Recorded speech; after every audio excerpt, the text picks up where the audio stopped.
When we think about childhood, most people imagine a mix of memories, some good, some bad, and some that fade into the background of time. But there are certain experiences that leave marks on us, whether we want to admit it or not. One of the most powerful, growing up in a home filled with anger. Not just ordinary frustration, not the occasional outburst that every parent has from time to time. I'm talking about the kind of anger that feels like a storm rolling through your house. The kind that makes your heart race when you hear the front door slam. The kind that makes you as a kid tiptoe around your own home because you're never sure what might set it off. We like to think kids are resilient, and to some extent, they are. They laugh again, they play again, they go to school like everything's fine. But what most people don't realize is that growing up under the shadow of parental anger leaves deep psychological imprints. These imprints don't just vanish when we turn 18, they follow us into adulthood, into our relationships, our self-esteem, even the way we see the world. And the scariest part? Many adults don't even realize it.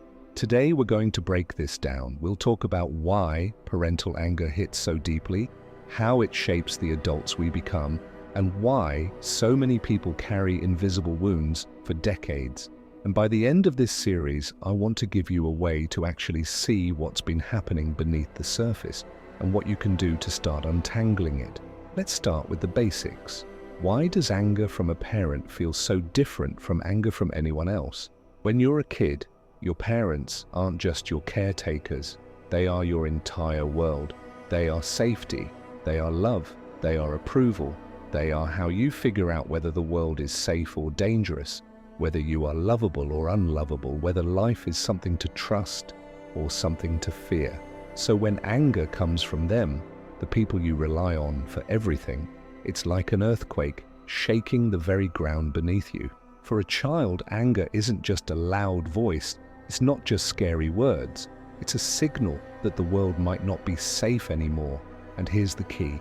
Kids don't have the ability to separate mom or dad is angry because they're stressed from mom or dad is angry because I'm bad or because the world is dangerous. The child's brain does what it always does. It tries to make sense of things, and often it blames itself. This is why parental anger leaves such deep marks. It doesn't just scare kids in the moment, it changes how they see themselves and the world around them. It's worth noting that parental anger comes in different forms. On one end, there's the explosive kind, yelling, shouting, maybe even breaking things or slamming doors. It's loud, it's sudden, and for a child it feels like a thunderstorm they can't escape. On the other end, there's the quiet kind, the cold shoulder, the harsh looks, the silent treatment that makes a child feel like they've done something so wrong, so unforgivable, that love itself has been withdrawn. Both forms can be equally damaging because, to a child, love and safety feel like they're on the line. Over time, kids exposed to this either learn to shrink, to stay small, quiet, invisible, or they learn to fight back, to become angry themselves. Either way, the lesson sinks in. Emotions are dangerous. People can explode. Love can be taken away. The world is unstable, and those lessons don't stay in childhood. Fast forward 20 years. That child is now an adult. Maybe they've moved out, gone to college, started a career. On the outside, everything looks fine, but on the inside, they're carrying a suitcase packed decades ago. What's in the suitcase? Anxiety, because growing up with unpredictable anger taught them the world can turn on you in a second. People-pleasing, because they learned keeping everyone happy was the only way to stay safe. Explosiveness, because sometimes we become what we grew up with. Shame, because kids almost always think the anger was their fault, even if it wasn't. And here's the tricky part. Many adults don't connect the dots. They just think, this is who I am. But often, it's not who they are. It's what happened to them. Psychologists talk about something called emotional regulation. It's our ability to handle emotions, our own and other people's, without falling apart. Guess where we learn it? From our parents. When parents handle anger in healthy ways, by calming down, explaining, staying connected even when they're upset, kids learn emotions are safe. They learn you can feel angry without destroying relationships. But when anger is handled poorly, kids learn the opposite. They learn emotions are explosive, dangerous, something to fear, and the brain actually wires itself around these lessons.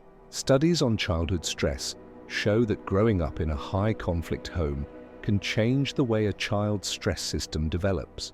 The fight-or-flight response gets triggered more easily. The body stays on high alert.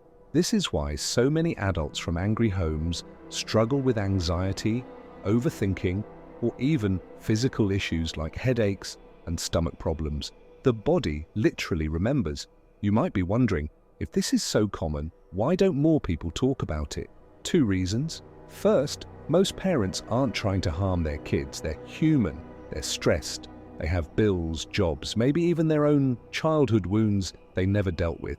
So kids grow up thinking, this is just how families are. Second, as adults, we feel guilty blaming our parents. We think it makes us ungrateful or disloyal.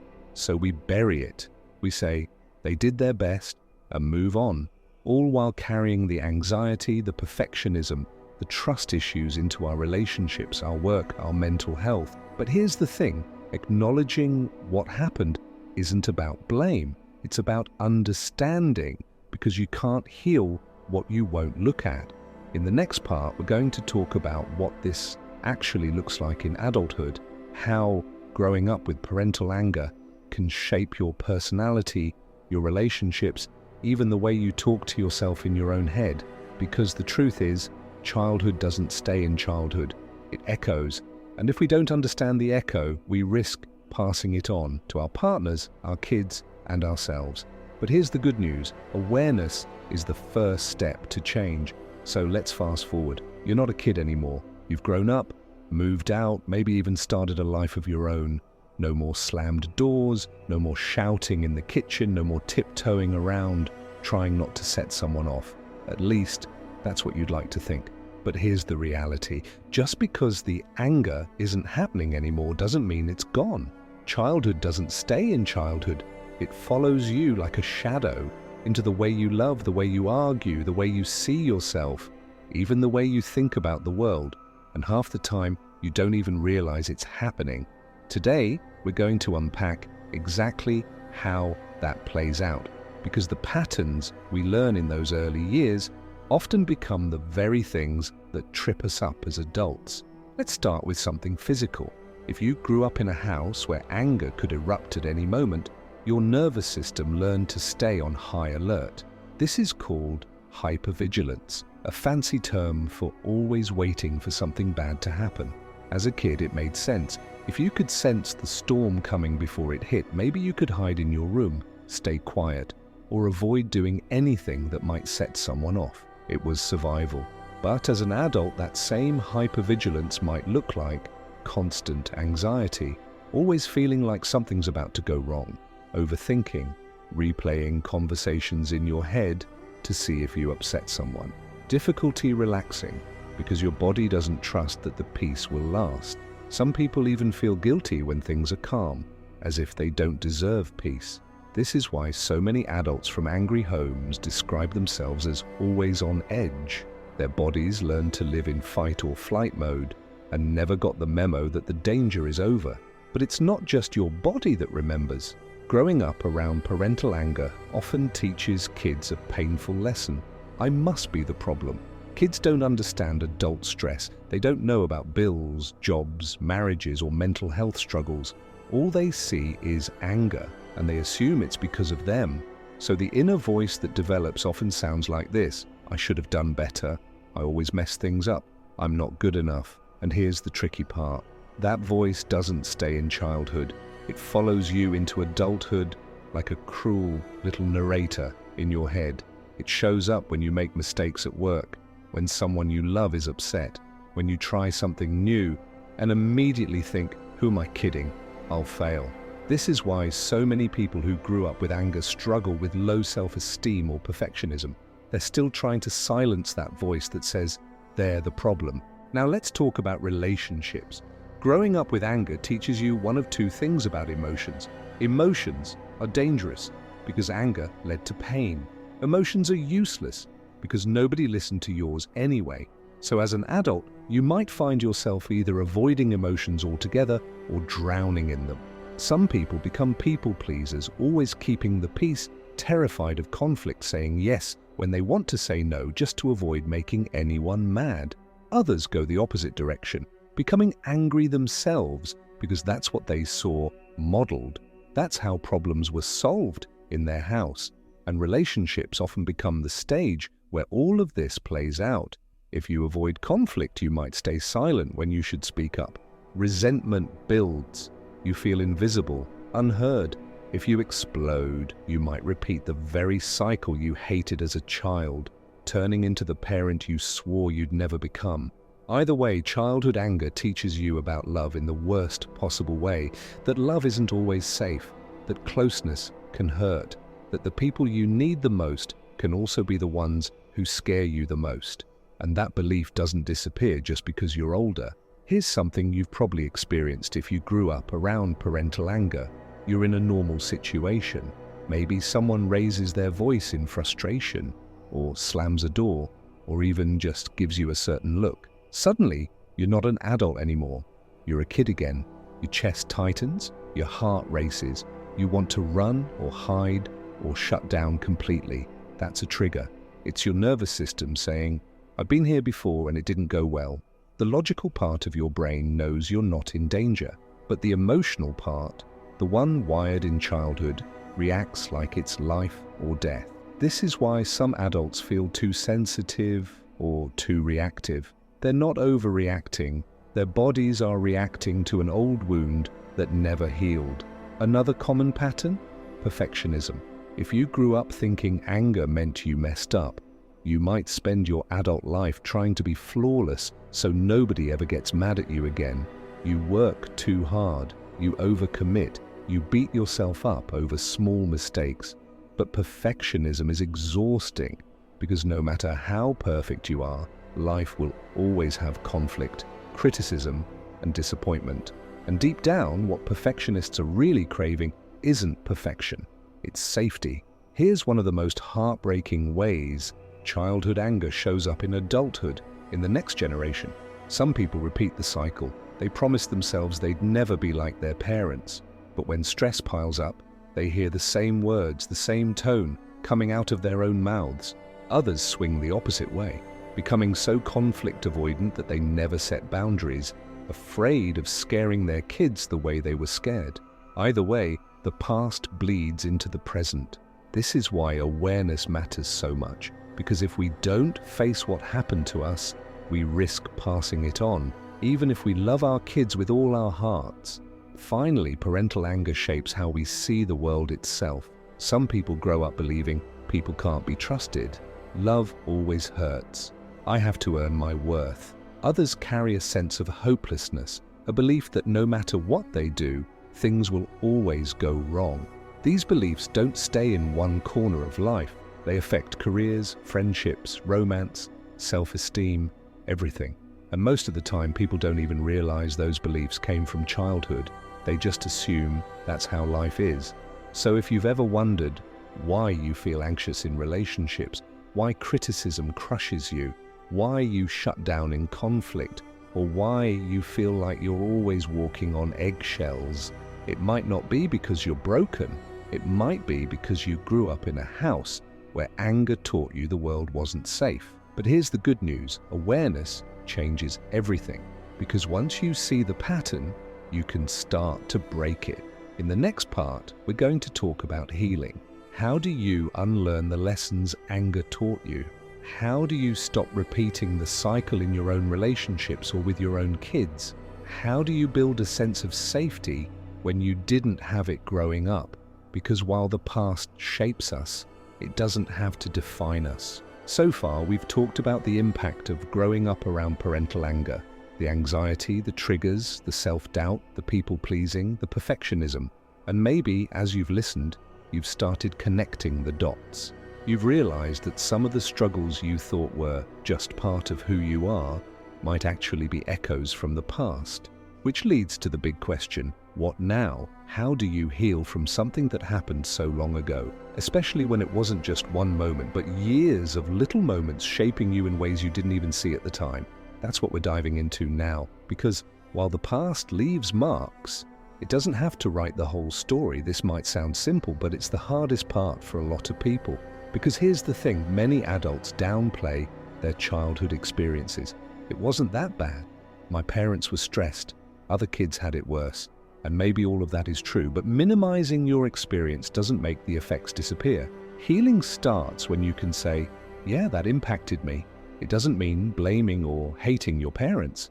It just means being honest about what happened and how it shaped you. Think of it like this. If you broke your arm as a kid but never set it properly, you'd grow up with pain that doesn't go away just because you got over it. You'd have to look at it, maybe even re-break and reset it, for it to heal properly. Emotional wounds work the same way. Once you've acknowledged the past, the next step is noticing how it shows up today. Do you avoid conflict at all costs? Do you feel like you have to be perfect to be loved? Do you shut down when someone gets angry, even if it's not directed at you? Naming the pattern takes it out of the shadows. It helps you see, oh, this isn't just random. This is something I learned. And when you see it clearly, you can start to respond differently instead of reacting automatically. For example, let's say someone raises their voice at work. Your old wiring might immediately think, I'm in trouble. But when you know the pattern, you can pause and remind yourself, I'm not a kid anymore. This isn't my parent. I'm safe. That tiny pause is where change begins. One of the most practical parts of healing is learning what sets off those old emotional alarms. Maybe it's someone yelling, maybe it's criticism, maybe it's feeling ignored. Whatever it is, triggers aren't signs of weakness. They're signs of where the wound lives. And when you know your triggers, you can start to respond with compassion instead of shame. Instead of thinking, ugh, why am I like this? You can think, okay, this makes sense given what I went through. Now, what do I need to feel safe right now? This shift from judgment to understanding is huge. Remember how we said earlier that kids learn emotional regulation from their parents?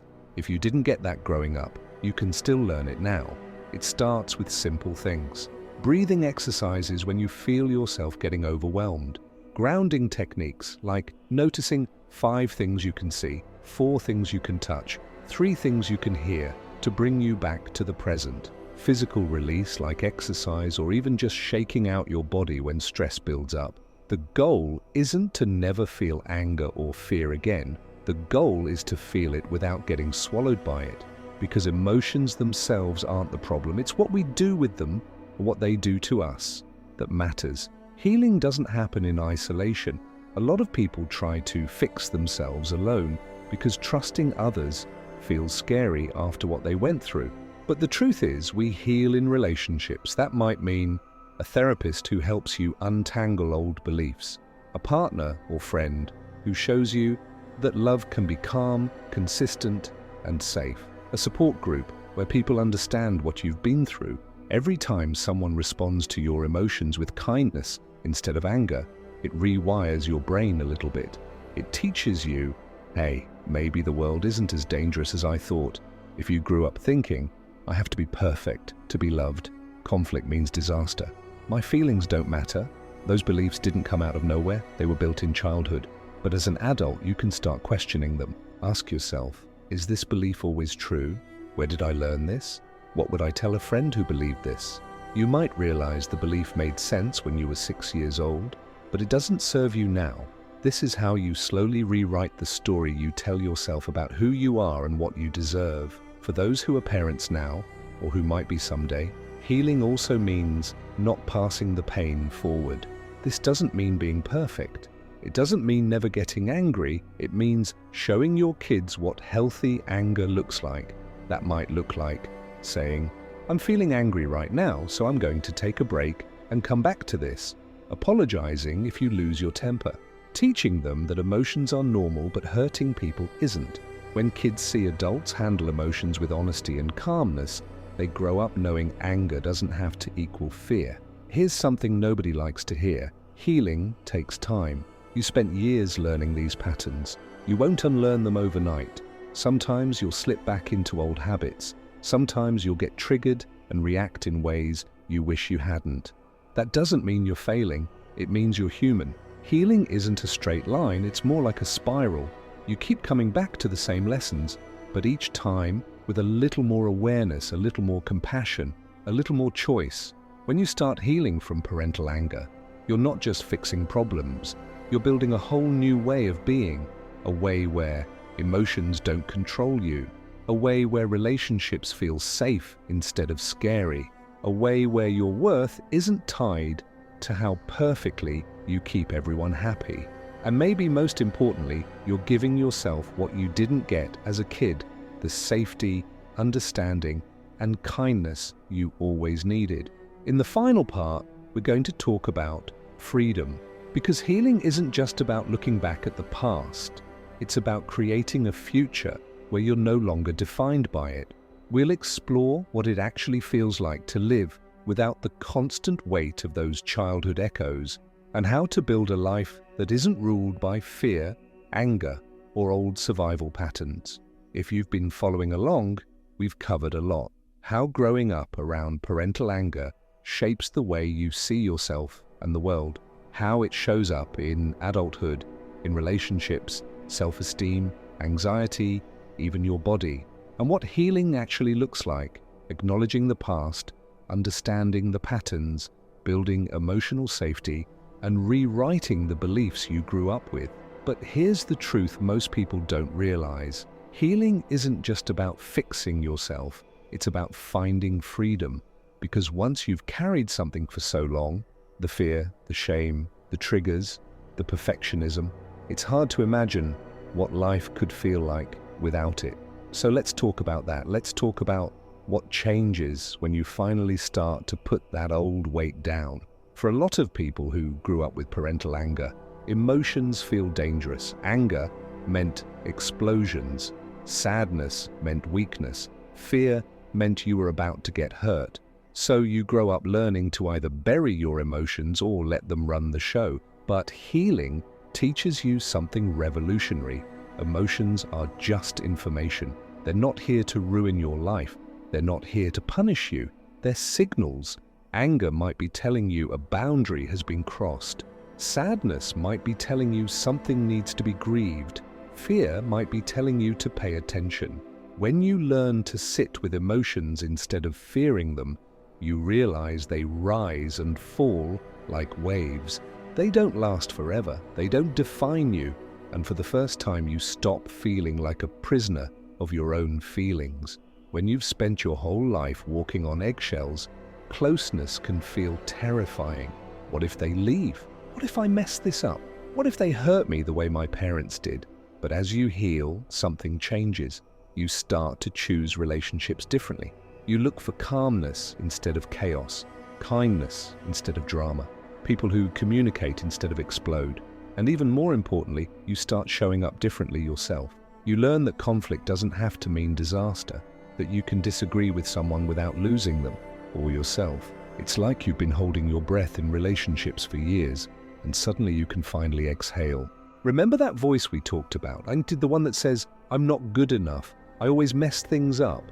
It's all my fault. For a long time, that voice feels like the truth. But as you heal, you start to realize it's not your voice. It never was. It was the echo of a parent's anger, the way a child made sense of chaos. And slowly that voice gets replaced with something else, a kinder voice, a calmer voice, one that says, it's okay to make mistakes. I'm allowed to rest. I'm worthy of love even when I'm not perfect. That shift from self-criticism to self-compassion changes everything. Triggers used to feel like time machines. One look, one tone of voice, one slammed door, and suddenly you were 6 years old again, terrified and small. But the more you heal, the more you stay grounded in the present. Someone raises their voice, and instead of collapsing inside, you think, this isn't my parent, this isn't my childhood, I'm safe now. The trigger might still sting, but it doesn't control you anymore. And that's when you realize healing isn't about erasing the past. It's about giving the past less power over your present. For so many people, perfectionism was a survival strategy. If I do everything right, maybe nobody will get mad. Maybe I'll finally feel safe. But as you heal, you start to see the truth. Perfection never brought the safety you craved, because safety doesn't come from controlling everything. It comes from trust. in yourself, in others, in life. So you let yourself make mistakes, you let yourself rest. You stop performing all the time and start actually living, and the world doesn't fall apart. That's when you realize you were never supposed to be perfect. You were supposed to be human.